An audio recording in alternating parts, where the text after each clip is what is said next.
लगता है कि इस पहल रंग लाएगी और लोगों को कम से कम शाहीन बाग के कारण से जो रास्ते ब्लॉक्ड हैं, बहुत बड़ी जनसंख्या को परेशानी हो रही है, उससे निजात मिलेगी।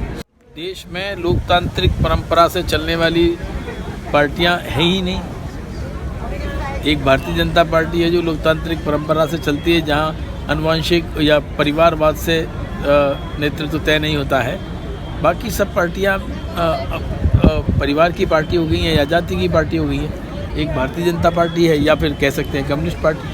1971 के बार में जो युद्ध था वो युद्ध घोषित युद्ध था और युद्ध में भारतीय सेनाओं ने पराक्रम दिखाया, ठीक बात है, लेकिन इस प्रकार की आतंकी घटनाओं के बाद अपने देश में के बाहर जाकर और अपने सैनिकों के अपमान का या उनकी शहादत का बदला लेना, ये अमेरिका और इजराइल के बाद हिंदुस्तान ने पहली बार यहीं किया देश।